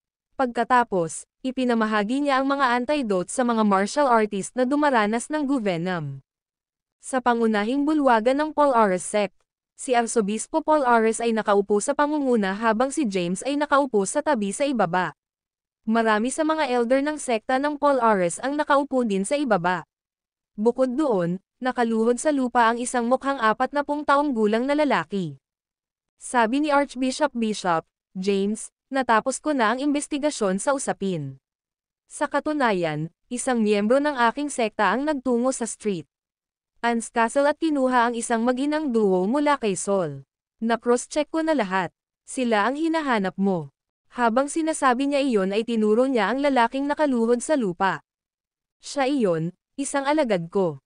Siya ang namamahala sa mga gawain ng isang sangay ng Paul Ares sect. Kung mayroon kang anumang nais mong itanong, huwag mag-atubiling. Nang marinig ito, tumayo si James at dahan-daang naglakad papunta sa direksyon ng lalaki. Nanginginig sa takot ang lalaki. Iangat mo ang ulo mo, malamig na sabi ni James. Inangat ng lalaki ang kanyang ulo. The moment he looked James in the eye, nanginginig ang katawan niya sa takot, at dali-dali niyang ibinaba ang ulo. Nasaan sila? Malamig na tanong ni James sa kanya. Ipinadala ko na sila sa Soy. Kaninong utos ang sinusunod mo? Aling bahagi ng Sol? Hindi ko rin alam. May tumawag sa akin na si Rodent at binigyan ako ng halaga, na nag-utos sa akin na gawin ito. Sino si Rodent? Hindi ko alam kung sino siya. Ang alam ko lang ay taga-Sol sila, at binansagan silang Rodent. Wala akong alam sa iba. Nang marinig iyon, naging malungkot ang ekspresyon ni James. Hindi niya akalain na magiging ganito kakomplikado ang isang simpleng bagay. Marami ang nasangkot, na kinabibilangan ng Street, Ants Castle at ang Polaris Sect. Gayunpaman, ang dalawang makapangyarihang puwersang ito ay nasangkot ng hindi sinasadya. Nang makita ang masungit na ekspresyon ni James, nakangiting sinabi ni Arsobispo Polaris, "Relax, James. Naimbestigahan ko na ang background ng lalaking ito na tinatawag na Rodent para sa iyo."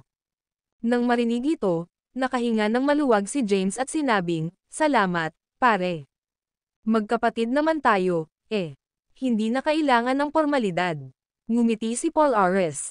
Para sa isang taong nabuhay ng higit sa 100 taon upang tawagin si James na kanyang kapatid, wala siyang pakialam. Ang video na ito ay edited by Urban Storytelling. Kabanata 1424. Bahagyang kumaway si Polaris at agad na lumipad ang isang dokumento sa mesa patungo kay James.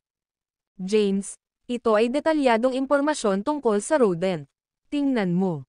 Natanggap ito ni James nang walang kamali-mali at binuksan ang dokumento. May naka-attach na larawan sa pinakaitaas na bahagi ng mga dokumento, at medyo malabo ito. Dahil nakamaskara ang lalaki at kalahati lang ng mukha niya ang nabunyag, hindi maaninag ni James ang hitsura niya. Sinabi ni Polaris, "Dahil wala kaming maraming oras, ito ang pinakakomprehensibong impormasyon na naipon ko. Ang Rodent ay isang maingat na tao. Palagi siyang nagsusuot ng maskara sa mga pampublikong lugar. Itong litrato lang ang nakuha ko." "Ma'am," sabi ni James at sinimulang suriin ang larawan. Pangalan, Yasser Leonard. Palayaw, Rodent. Edad, humigit kumulang 146 na taon. Siya ay ipinanganak sa Westboro City ng Sol. Ang pagkawala ng kanyang mga magulang sa murang edad, hindi sinasadyang nakakuha siya ng pamamaraan ng paglilinang ng internal martial arts at naging isang sinaunang martial artist. Sa panahon ng depensibong digmaan laban sa mga dayuhang puwersa, siya ay isang taksil sa bansa. At itinatag ang Valhalla Sect. Umiral ang Valhalla Sect upang tulungan ang mga puwersa ng kaaway sa pamamagitan ng pag-iimbestiga sa iba't ibang puwersang gerilya sa Sol at pagkuha ng mga espesyaliya mula sa loob. Maraming Solin ang namatay dahil sa kanya.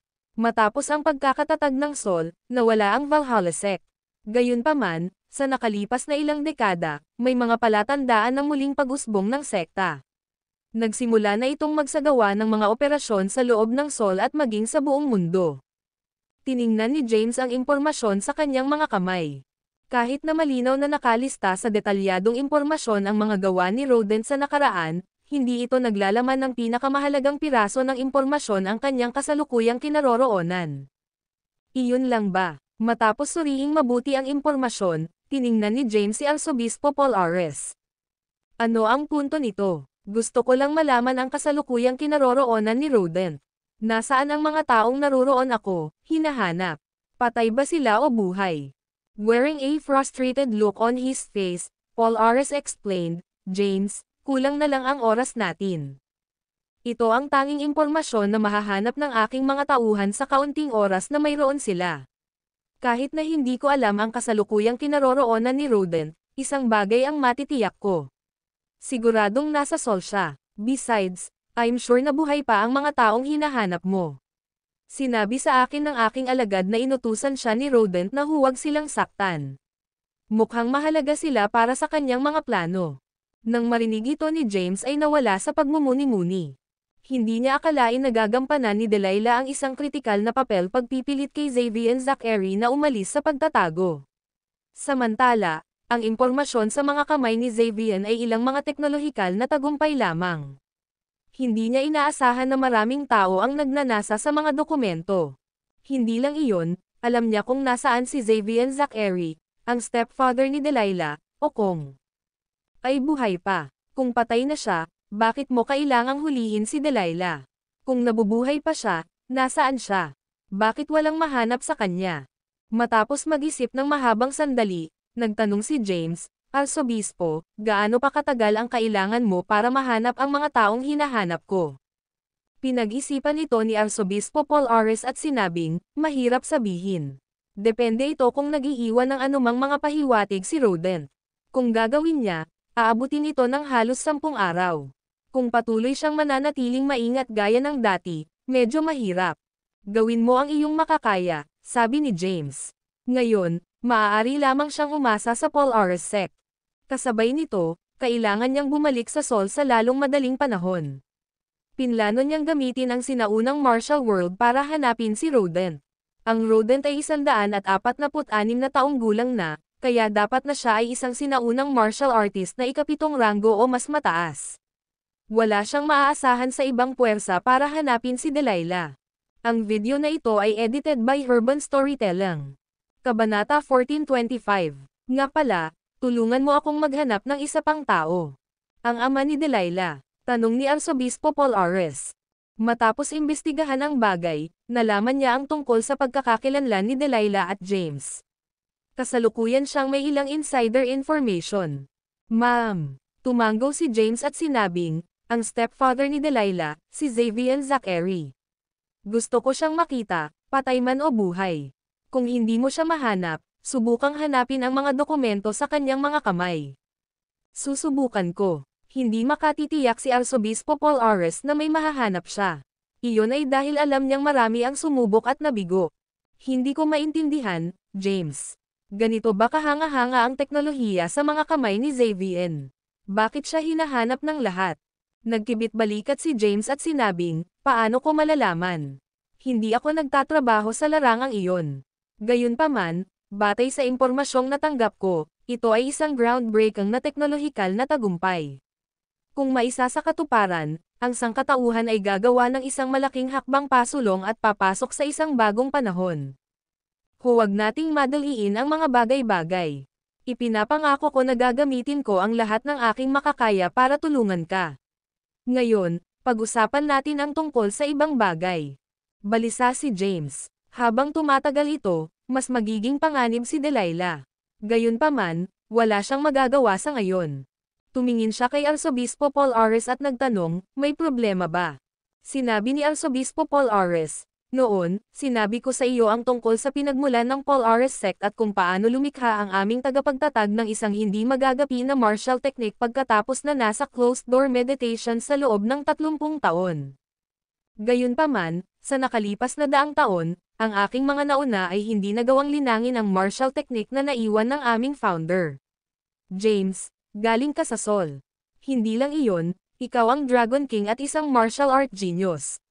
Kahit na bata ka pa, mayroon kang napakalaking lakas. Bakit hindi mo ako sundan sa Sacred Fire Cavern ng sekta at alamin ang martial technique na iniwan ng ating founder ng magkasama? Oo naman, walang problema. Walang laban si James. Ito ay isang pagpapala sa kanya, pagkatapos ng lahat. Ang mga manual ng martial art ay mga kayamanan lalo na ang mga naiwan noong 1 milenyo. Kung linangin, ang kanyang lakas ay lubos na lalakas. Maraming sect elders ang nagtipon sa main hall. Kahit na ayaw nila, nanatili silang tahimik dahil ang 3 matatanda ay nagbigay na ng kanilang pahintulot.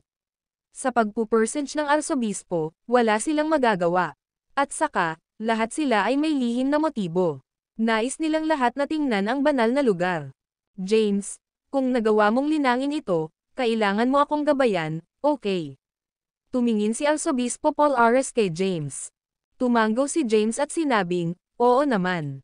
Isa itong signature martial arts skill ng Paul Ares sect. Kung nagawa niyang linangin ito, natural niyang ipapamahagi ang kanyang natutunan kay Arsobispo Paul Ares. Nang marinig ito, Sumilay ang ngiti sa mukha ni Paul Ares, at nagmamadali siyang tumayo, sinabing, James, alam kong isa kang abalang tao. Huwag na tayong mag-aksaya pa ng oras. Pupunta tayo kaagad sa Sacred Fire Cavern. Mga kapwa ko sect elders, itatago ko ang katapusan ko sa Bargan. Ang lahat ay pinapayagang sumama. Magiging kapalaran ng sekta kung sino man sa inyo ang makakakuha ng isang bagay mula rito. Noon lamang napangiti ang mga sect elder. Dapat matagal na nating ginawa ito. Ano ang punto ng pagsunod sa mga patakaran 1,000 taon na ang nakalilipas? Bilang tao, dapat tayong mag-improvise at umangkop. Maraming sect elders ang natuwa. Kung hindi dahil sa pagkakataong ito, hindi sila magkakaroon ng karapatang makapasok sa Sacred Fire Cavern at masilip ang signature martial art na naitala sa loob. Dahil ang Sacred Fire Cavern ay kung saan pumasok ang founder sa isang closed-door meditation, napakaraming signature martial art skills na naitala sa loob. Hindi lamang naroon ang Paul Ares sword art, ngunit mayroong mga napakahusay na pamamaraan ng paglilinang ng internal martial arts. Ang signature martial arts skills na naiwan ng isang lalaking nagawang talunin ang mga sinaunang martial artist ng Sol 1,000 taon na ang nakakaraan ay dapat na pambihira. Isang ngiti ang sumilay sa mukha ni James. Nagsisimula siyang umasa na masaksihan ang signature martial arts skill ng Paul Ares sect. Ang video na ito ay edited by Urban Storytelling. Kabanata 1426. Sa ilalim ng patnubay ni Arsobispo Paul Ares, nagtungo si James sa tuktok ng bundok sa likod ng Paul Ares sect.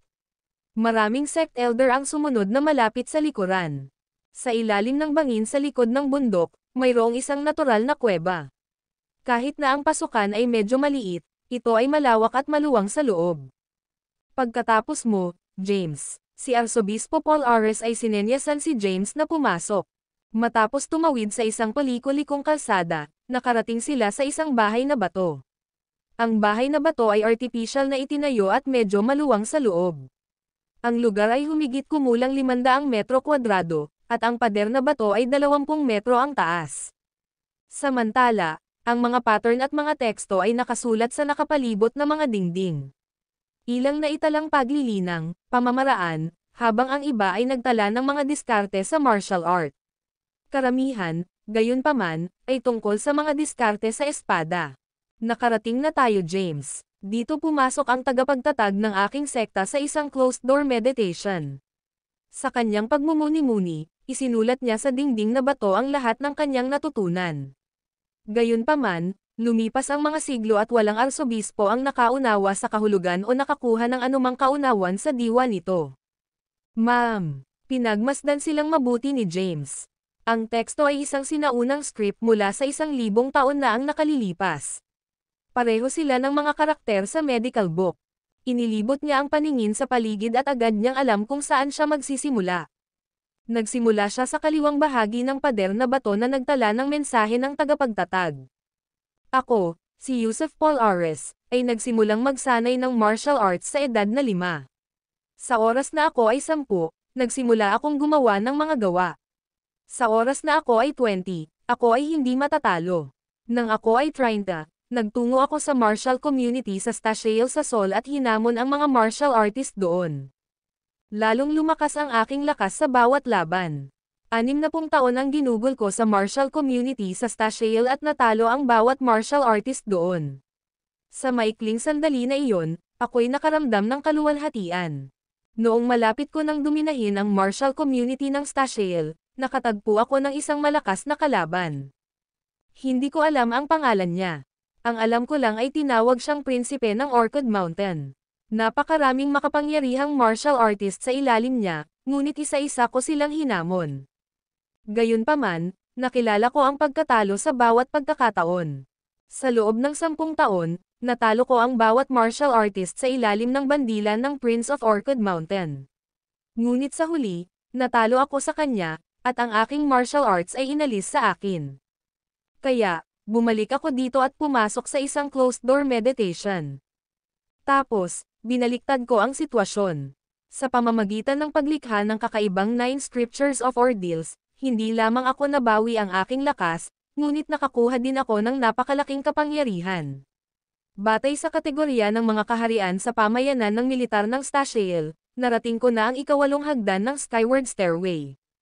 Bumalik ako sa Staciel para hanapin ang prinsipe ng Orchid Mountain para maghiganti, ngunit nalaman kong patay na siya. Dejected, bumalik ako dito. Pagkatapos, 30 taon akong nakaupo rito at pinagsama ang lahat ng natutunan ko sa 9 Scriptures of Ordeals. Sa huling bahagi ng aking buhay, nilikha ko ang pinakamakapangyarihang pamamaraan ng espada sa mundo at pinangalanan itong Polaris Sword Art. Bukod doon, nagtatag din ako ng sarili kong sekta. Nang makita ito, hindi napigilan ni James na huminga ng malalim. Ang tagapagtatag ng Polaris sect ay minsang nagtungo sa martial community ng nakaraang Solstatial at tinalo ang bawat subordinate ng Prince of Orchid Mountain. Ang prinsipe ng Orchid Mountain. Ang gayong makapangyarihang tao ay natalo ng prinsipe ng bundok ng Orchid. Gaano siya kalakas? Nawala siya sa pagmumuni-muni. Matapos talunin ng prinsipe ng Orchid Mountain, ang tagapagtatag ng Polaris sect ay bumalik dito at pumasok sa isang closed-door meditation.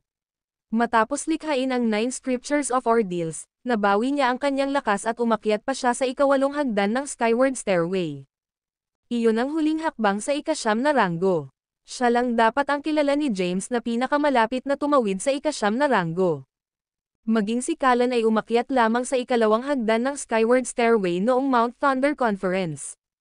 Si Yusuf Polaris sa 8th stair at ang prinsipe ng Orchid Mountain. Sino sa kanila ang mas malakas? Ang video na ito ay edited by Urban Storytelling. Kabanata 1427. Tumawid ba ang prinsipe ng Orchid Mountain sa ika-9 na ranggo? Nang makita ito, napaisip si James. James, bakit ka nakatayo dyan? Anong nakasulat dun? Tanong ni Archbishop Polaris I, Sigma, No, ELE, V Sigma, Sigma K, Centimo Sigma M at tumingin kay James nang may pag-asa. Naalala ni James ang kanyang sarili at sinulyapan siya, nagtanong, hindi mo ba nababasa ang mga salitang ito? Paano ko malalaman ang mga salitang ito? Isang mapait na ngiti ang isinuot ni Arsobispo Polaris. Tumingin si James sa sect elders. Nang makitang nakatitig sila sa batong pader na may mga nalilitong tingin sa kanilang mga mukha, nagtanong siya, may nababasa ba sa inyo ang sinaunang tekstong ito? Napailing ang lahat, pinigilan ni James ang isang sneaker at sinabing, guys, this is the information age. Hindi ka ba makakahanap ng isang dalubhasa upang matukoy ang kahulugan ng sinaunang tekstong ito? Tinitiyak ko sa iyo na ang mga taong iyon ay sanay dito. Kumuha ka na lang ng ilan dito at matatapos din ang lahat ng wala sa oras. Nang marinig ito, nagkatinginan ang lahat. Natigilan sila. Bakit hindi natin naisip ito? Tama na. Pagkatapos matukoy ang kahulugan, magiging mas madaling maunawaan ang kasanayan sa martial art na nakatala dito. Ito ang unang pagkakataon ko dito. Hindi ko alam kung anong meron dito. Marami ang nag-uusap ng pabulong habang nakatingin sa arsobispo. Namula si Arsobispo Polaris. Sa katunayan, hindi niya naisip ito. Ang teknolohikal na revolusyon ay sumabog lamang ilang dekada na ang nakalilipas.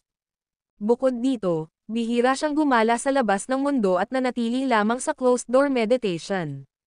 Magpapadala ako ng isang tao para maghanap ng eksperto mula kay Sol. Matapos may salin ang lahat ay maaaring linangin. Sinimulan silang itaboy ni Arsobispo Polaris. Nag-aatubili na umalis ang sect elders. Samantala, tumingin sa kanya si James na may bahagyang ngiti, makakapag-stay pa ba ako dito ng ilang araw pa? Walang problema, nakangiting sabi ni Arsobispo Polaris. Ang martial arts ay pinakamahusay na ginagawa sa mga kaibigan. The more the merrier, sabi nga nila. Kapag nakaya natin itong linangin, maaari nating ikalat ito sa malayong lugar. Kung talagang nilinang mo ang martial art, sana maibigay mo sa akin ang iyong kaalaman kapag malaya ka na. Oo naman, napangiti si James. Hindi siya makapaghintay ay, Sigma, No, ELE, V Sigma, Sigma K, Centimo Sigma M na basahin ang tungkol sa 9 Scriptures of Ordeals. Na-curious siya kung ano ang magiging best sword technique sa mundo. Kung tutuusin, pinangalanan pa ng founder ng Polaris sect ang sword technique sa kanya. Ang video na ito ay edited by Urban Storytelling. Kabanata 1428, Yung 9 Ordeals. Ano ang ibig sabihin nito? Ang siyam na pagkasira. Upang linangin ang martial art na ito, ang isa ay kailangang magdusa ng siyam na pagkasira. Nagpatuloy si James sa pagbabasa.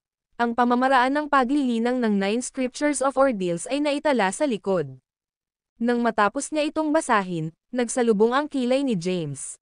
Kahit na ang martial art ay I, Sigma, No, ELE, V Sigma, Sigma K, Centimo Sigma M nakakaintriga, ang mga kondisyon ay malupit. Kailangan munang pilayin ng isa ang kanyang paglilinang. Wala ni isang bakas ng true energy ang mananatili. Ang 5 organo ay dapat sirain, ang mga meridian ay dapat naputulin, ang elixir field ay kailangang patayin, ang tunay na enerhiya ay kailangang ganap na alisin, at ang isa ay dapat na nasa kanyang huling hininga. Tinawag itong siyam na pagkasira, o simpleng 9 ordeals. Sa teoryang pagsasalita, maaari lamang linangin ng isang tao ang martial art na ito kung siya ay nasa bingit ng kamatayan. Nang makita ito, bahagyang umiling si James. Imposible naman. Walang ordinaryong tao ang lumpo sa sarili niyang martial art para linangin ang 9 Scriptures of Ordeals, gaano man kaganda o kapakinabangan ang mga ito. Ipinagpatuloy ni James ang pagbabasa at natapos ang lahat ng siyam na kasulatan. Ang 9 Scriptures of Ordeals ay hinati sa 2 bahagi. Ang unang kalahati ay ang cultivation method habang ang kalahati ay ang martial art. Ito ay isang signature martial art skill na nilikha ng kaalaman ng tagapagtatag ng Polaris sect. Isa lamang itong encyclopedia kung saan ang bawat martial art technique ay naitala sa loob. Hindi lamang iyon, ito ang ilan sa mga pinakamakapangyarihang pamamaraan ng martial arts. Sa pamamagitan ng paglinang ng isa sa mga ito, ang isa ay hindi magagapi. Pinagmasdan ito ni James. Alam niyang hindi siya magkakaroon ng pagkakataong magtanim. Pagkatapos ng lahat, bilang isang 8th rank Grandmaster, hindi niya maalis ang lahat ng kanyang natutunan. Kahit na gawin niya, hindi pa rin niya maaabot ang mga kinakailangan ng 9 Scriptures of Ordeals. Hindi siya ginambala ni Arsobispo Polaris. Sa halip, nagmamadali siyang umalis at nakipag-ugnayan sa kanyang mga tauhan sa Sol para maghanap ng mga eksperto sa pag-decipher ng mga sinaunang teksto. Si James ay gumugol ng isang araw na itinala ang lahat ng siyam na kasulatan ng mga ordeals. Bagamat hindi niya kayang linangin ang mga ito ngayon, likas niyang alam na ito ay maaaring maging kapaki-pakinabang sa hinaharap. Isang sword technique din ang naitala sa Stonewall ang Polaris sword art. Pinagmasdan ni James kung ano ang nakasulat sa pader na bato. 2 salita ang nabuo ang esensya ng sword technique totality at 1. Ang kabuuan ay 1834 na mga diskarte sa espada. Ang isa ay isang singularidad. Tiningnan ni James ang 1834 sword techniques na nakasulat sa pader na bato. Sa totoo lang, ang mga diskarte sa espada ay sophisticado at hindi mahuhulaan. 1 naging 2, 2 naging 4, 4 naging 8, at 8 naging 1,000. Ang singularity ay gumawa ng grand extremity, ang grand extremity ay nagsilang kay yin at yang ay bumuo ng 8 trigrams, at ang 8 trigrams ay lumikha ng universo. Malapit na akong mamatay, nanatili ako rito at nakaupo roon ng mga dekada. Samantala, lumikha ako ng 1,834 na mga diskarte sa espada.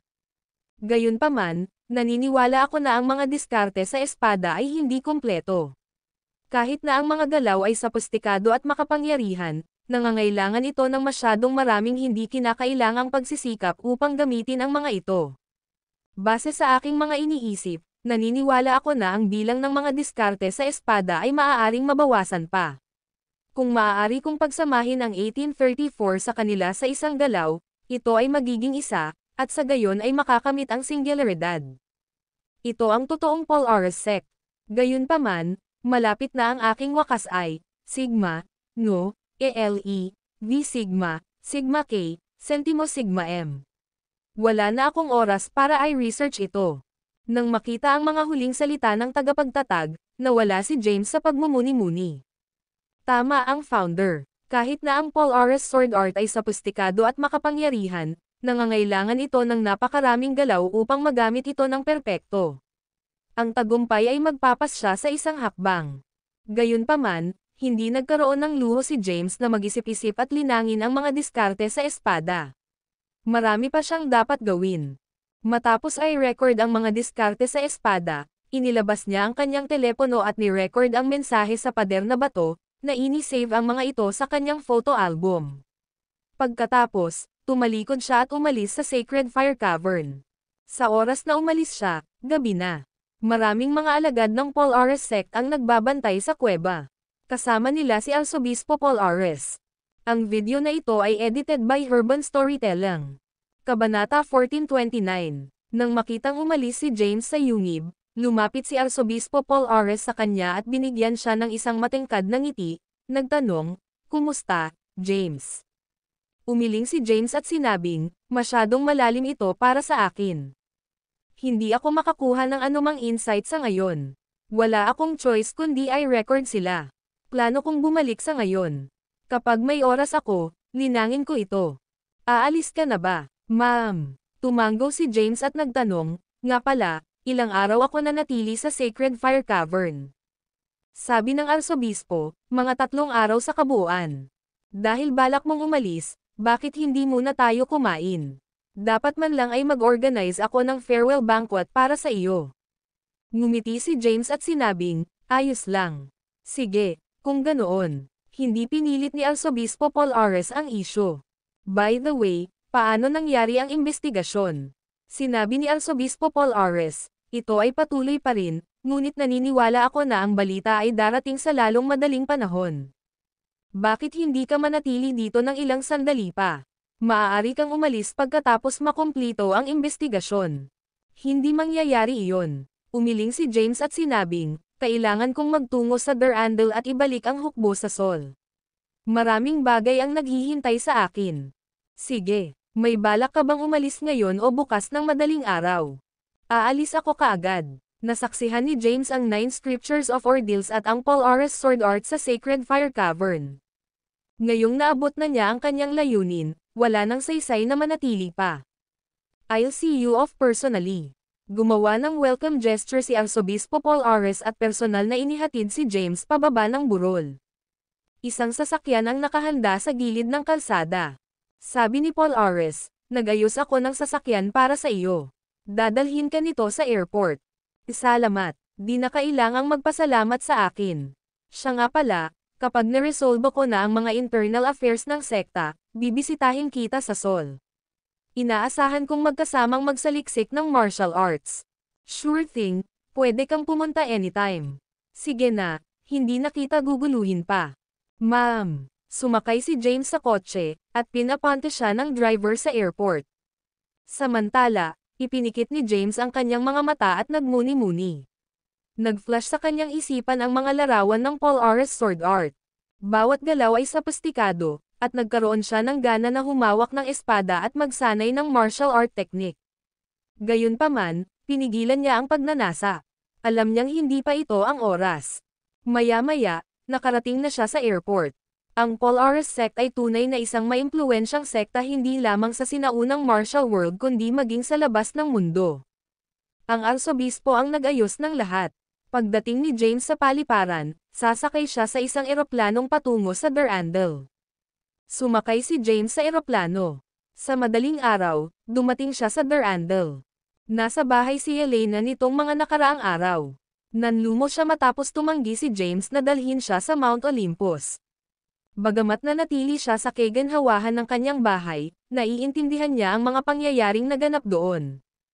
Alam niya na maraming martial artist mula sa Sol ang lumabas sa International Martial Arts Conference at ang Arsobispo Paul Ares, na ikatlo sa Elysian Rankang, ay natalo ni James.